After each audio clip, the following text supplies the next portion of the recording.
talk to Sully in Virginia, who has evidence for the Christian God. Sully, tell us about it. Yeah, so I have deductive evidence that entails the necessity of God's existence. I'd like to present it if you don't mind. Yeah, absolutely. Please present it to us, and let this be a conversation.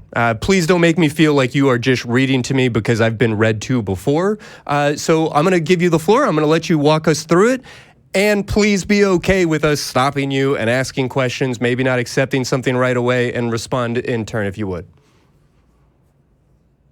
Sure. So I'm just going to go ahead and lay out the argument. So premise 1, every contingent fact has an explanation. Premise 2, there is a contingent fact that includes all other contingent facts.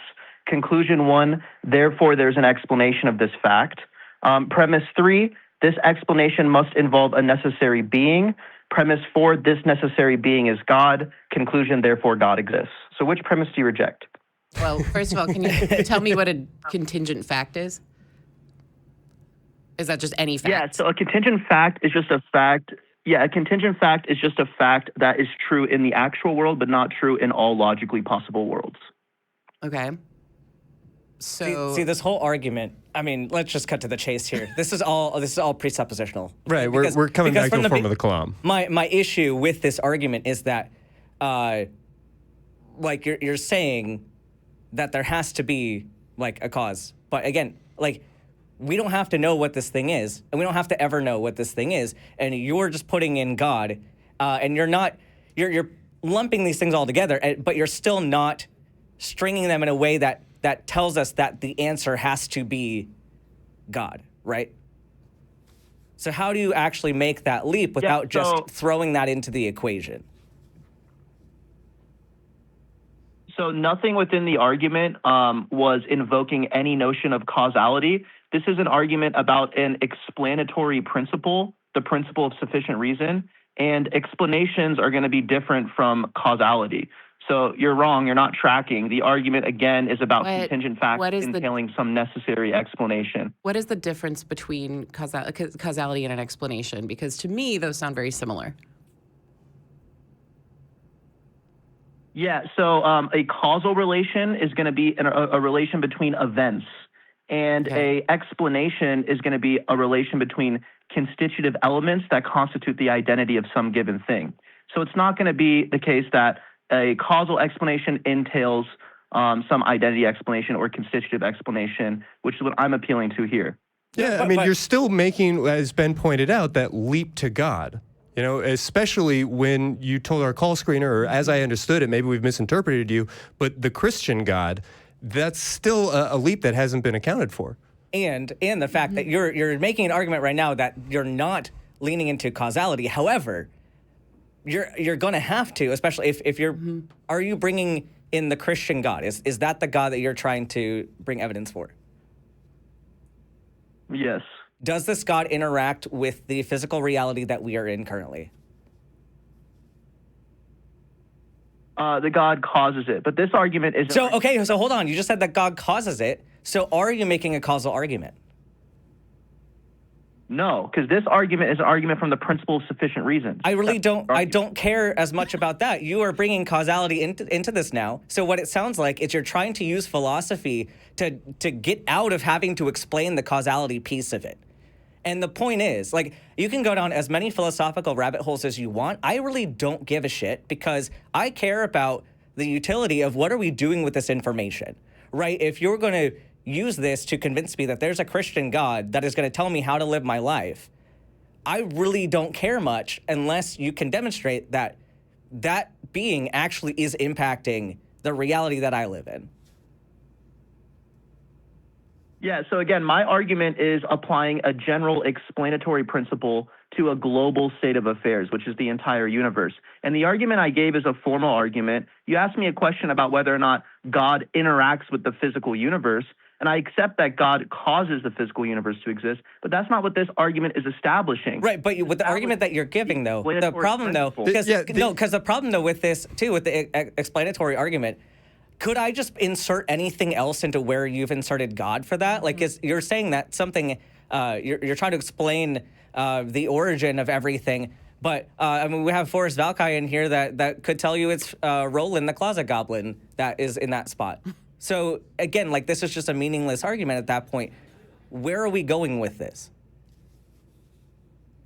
Yeah, so again, the argument entails the necessity of God's existence, and the reason why you can't insert anything into that entailment other than God as being a necessary being is because there's an abductive case that I'm making based on theoretical virtue about the nature of God's existence. What qualities are you giving? Let's define your God that you are using in this spot. Mm-hmm. If you're saying that only God can fit in this, what Sure, is this? What are the to. qualities of this God, and why can't something else have those same qualities? Sure, I'd be happy to. In virtue of me making an abductive inference in favor of the necessity of God's existence, I need you to demonstrate that you understand what an abductive inference is before I explain this. Do you know what an abductive inference is? Go ahead. How about you go ahead and tell us? So just to be clear, you're not capable of demonstrating that you understand this entry-level inference in formal logic. Okay, so we're getting a little bit cute. Yeah. I want to be really clear. Not only have all three of us worked through various forms of the Kalam and these William Lane Craig arguments and some of these ideas multiple times, but there's footage of me like a month ago talking about how exhausted I am of having to explain to people who come in with that salty attitude that I've never heard these arguments before. We've broken them down in so many different ways. Mm-hmm. If you're calling this show, I have to assume that you know that there are valid counterpoints to all of this, and we are happy to try and walk you through some of them. But I really don't want to get into this space of, well, if you're too foolish to understand the things that I understand, because as Ben pointed out, like the three of us are not specifically invested in these philosophical arguments for God. You know, Sophia and I in particular come from a much more human-centered liberal arts kind of perspective on these things. And that doesn't mean that we don't care or that we're not interested, but you are going to need to talk to us like we're people in order for this conversation to stay fun. And we have an audience here, too, who might not have heard these arguments before. And so sometimes when we ask you to, number one, ask you to define the way you're using some of these terms, it's for us to understand how do we meet in the middle? How do we understand that we're not missing the point here? But also for our audience members, maybe someone's watching for the first time and doesn't know this, it's okay to kind of work through this stuff together. So, we'd appreciate a bit less condescension because we can throw that back if you want that. But What a fun bitch slapping show that would be then. That's more of an EXP game, right? This is way too meta.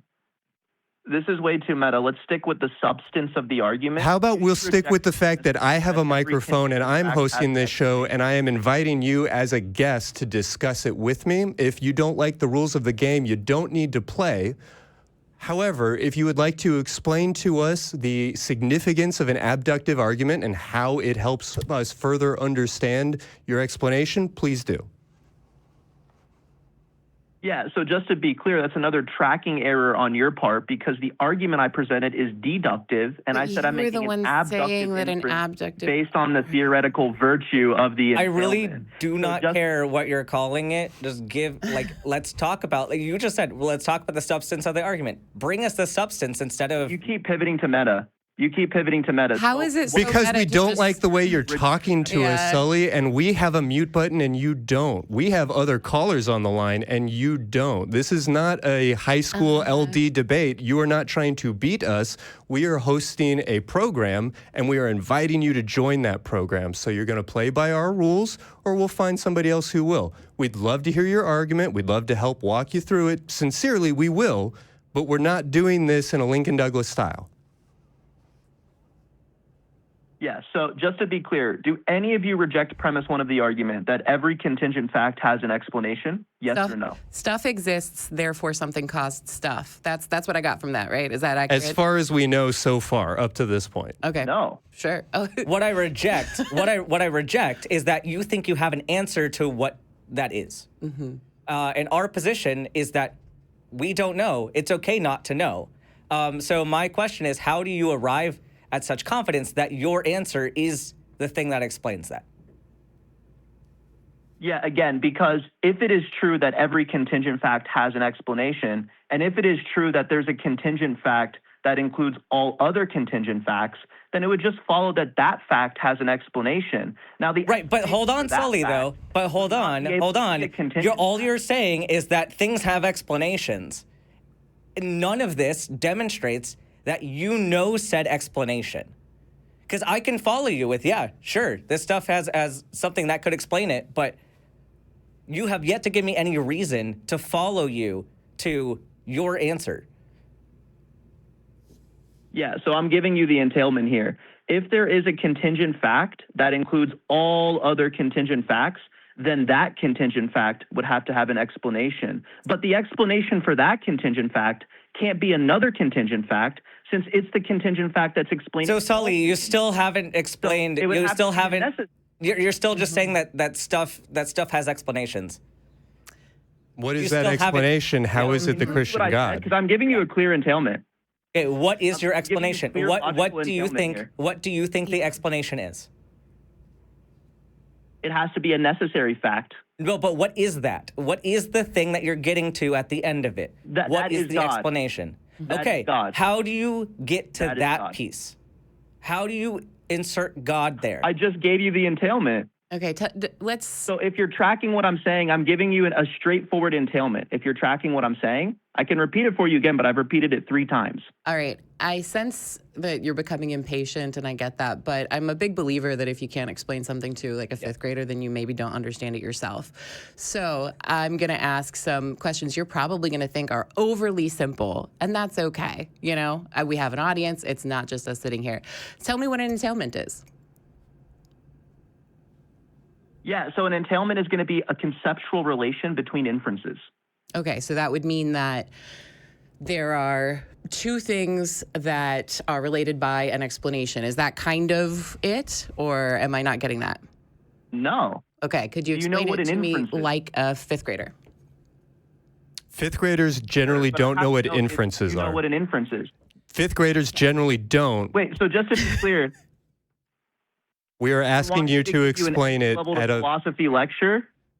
I feel like if you're Sully, you don't lecture 5th graders. You're missing the question. But also, like, this is a huge pet peeve of mine that a lot of philosophy bros think that if you explain things in this overly philosophy jargon type way, that you're therefore inherently more intelligent than other people. But I don't know if you recognize that there are different fields of study and they each have their own jargon. Like if I started talking like the way I talk with other doctors, I think you'd be a little bit confused too. There's a reason I don't talk with people that way. So you have some therapists and a physician here. We need to speak a bit more common language to be on the same page. It does not make you more smart than us. It just means we speak a little bit differently. Please meet with us in the middle, because if you're just going to pull this ego trip, then I don't think there's a lot of reason to talk to you, because it seems like maybe you're just more interested in sounding smart and not actually engaging with the conversation. Well, and sure, you beat us, you make us look stupid, whatever, that's fine, but remember that there are potentially thousands of people who are going to watch this clip, and I would like for each of them to not have to pause it to look up, okay, so what is an inference in psychology? We're asking you to explain it to 5th graders. Okay. So the premise that I was appealing to for the first premise is that every contingent fact has an explanation. So all that means is that the principle of sufficient reason is true. And what that is all that's saying is that all contingent facts are facts that do not exist in all possible worlds. So something being contingent means it's true in some possible worlds, but not others. Does that make sense? Yeah, I'm following. Sure. Still not 5th grade level. Great. But... So, excuse me? Oh, I just said still not 5th grade level, but yeah. But yeah, we're tracking. Yeah. So the second premise is just saying that there's going to be a contingent fact that includes all other contingent facts. So there's just a contingent fact about all the contingent facts that there are. So there is a extra explanation, the explainiest explanation that would explain all of the things, all of the stuff that is. Well, all of the contingent facts, because premise 1 is establishing that all contingent facts have an explanation, And so if there's a contingent fact that explains all contingent facts, then that fact would have to have an explanation since it's a contingent fact. Well, This is a straightforward. why Sounds like we're there- getting to an pretty infinite intuitive. regress of explanations. Yeah, like why is there one explanation? That's not true. That must. Where do we end? Where do we Yeah. end then? Are you gonna say God? Well, it's Is not that the infinite end of your explanation-ception? Yeah, because the explanation of all contingent facts can't be another contingent fact that is explaining them. So it has to be a necessary fact, So it has and to that be- is what is God. That is what God is. The Magic. deeper magic from before the Yeah. dawn of time. Exactly. But again, you're just asserting that. You're just asserting that No, this is an God is- entailment. Okay, tell me.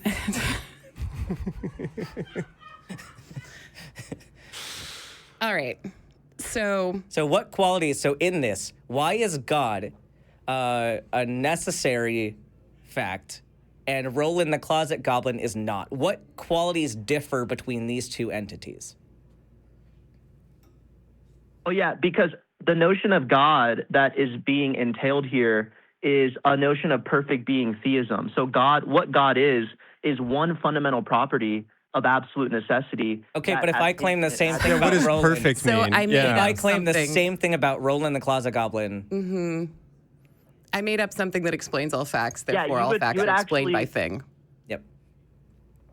Yeah, so the problem with that is that I have more of an abductive case in favor of the necessity of this God's existence than the necessity of your being's existence. See, and in again, so virtue of here's where I have an justification issue of that. with getting too deep into the philosophy, because at some point you're going to have to bring in like real world evidence, right? There's some point where you're gonna have to say this one as actually demonstrated in reality beyond like philosophy, right? Like your syllogism is only as good as your facts are sound, right? Like you have to have, like, if you can make a syllogism that says that like grass is carnivorous, and I mean, I don't know, there might be some carnivorous grasses. I don't know. You can make whatever statement you want, but like that doesn't Till you that- get to the real world. and like your syllogism could be logically like making sense. Well, but then it still doesn't mean anything in reality because it's still false. We can define So- ourselves into being correct and then feel Yeah. very strongly that we are right because we defined ourselves into being correct. Right, We and end up- that's the leap to God part. Like, this necessary being does not need to be the God of the Christian Bible by any means. It doesn't even necessarily need to be a being. Yeah, We've never so seen any reason ju- to believe that's the case. Well, I gave the entailment. We can get back to that. But just to clarify, if your view is that all true facts are facts that are a part of the physical world, like empirical facts, then that's going to be problematic because you're not. That's not at all what I account said, for Sully. Facts about value. And that's all, That is- not at all what I said. Because if you came in here with like a deist perspective, and you said that I believe there's some being out there, but it's doing nothing and it doesn't matter for your life at all. Like, I don't have any reason to care at that point. None of us really have a reason to care at that point. And I probably wouldn't be having this argument because it's meaningless. But the problem is, if you're going to claim a Christian God, that has implications for my everyday life, like I said earlier. And if this does interact with the physical world, then we should see evidence within the physical world that demonstrate that that's the case, right? So are you claiming that this God does have impact on the physical reality? Because if not, Yeah, I would don't care just, about that. I would affirm that, but that's not what this argument is establishing. And I don't. but see the a problem reason is to Right, so your what's the argument. point? There would have Your to be physical your facts that argument, imply Sully, your God's argument existence. only goes so far. Like, you are mentally masturbating to the thought of like this defining yourself into correctness. But what does that mean for us? Like, how do if the whole thing is we need to like convert to a religion, why the fuck should I do that? Yeah, again, because this formal argument is in accordance with That your- formal argument is not all that your formal argument did was say that there's some kind of explanation. And even if there's it some shows God there's that a is necessary an explanation, that doesn't mean that I have to change my life, right? You have to bring something else Yeah, but what it does mean is that you have rational force to accept the argument and accept God's existence, because if you don't, then you're irrational. I don't, That's what though. this I don't, though, argument because you establishes. still haven't given reason to say that God is that explanation. Yeah, your God has no description. If your God is you just the determined that thing God that is is not required in order for the argument to make sense, then okay, sure, but it doesn't have any impact on the real world. It's not burning any bushes. It's not sending down any commandments. It's not, stoning gay people. And so I don't really care about it. And I think Ben was pretty explicit on all those points.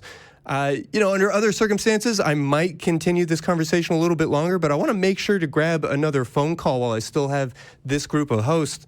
Sully, I'm going to give you just another minute to see if we can't clear up what is it that maybe isn't getting through on either side. Yeah. So just to be clear, are any of you the types of atheists that has determined that God does not exist? No. No, I'm like a 5 on the Dawkins scale if we want to go that direction. I think that generally describes You most, think but there are not all facts of the that folks exist, that right? speak on this show. Yeah, I'm content leaving it in the unknown unknowns. I'm fine with that. Yeah. But if you haven't determined that God does not exist, then how could you determine whether or not any fact is related to him? You would have to first determine that God does not exist, and therefore no fact can stand in relation to him. Right, but I don't, like I just said, I don't care about the quote unquote existence of God if that God isn't doing anything to anybody anywhere. If you tell me that there's a God who created the universe who is just fucking off somewhere in the multiverse, like, awesome, cool. So long as he's not like sending floods to people he hates, I don't care. Do you think there are any true facts that exist? We end up going down. I don't know how that definitional followed again. exactly, but okay. I'm not giving an entailment. I'm asking you because if you think there are any true facts that exist, there's at least one true fact.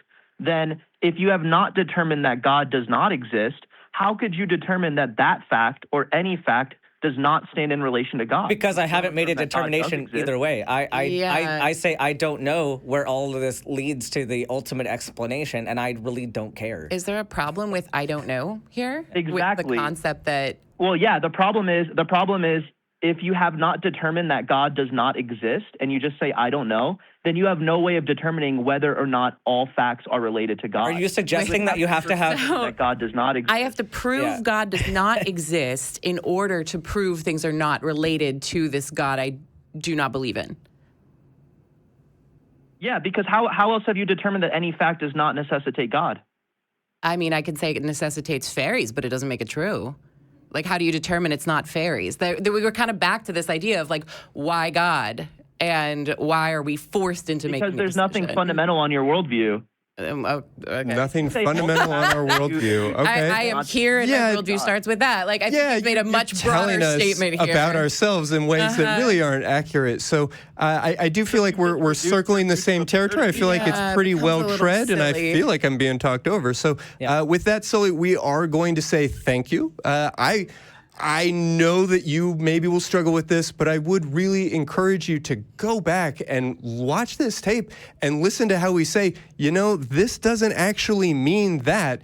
And then you sort of power through us. And perhaps you're right in some sense of that word, but I don't think that you are taking in our very real concerns and our issues with these arguments. Thank you so much for giving it a try and for trying to keep it civil with us, but we're going to go ahead and move on at this point.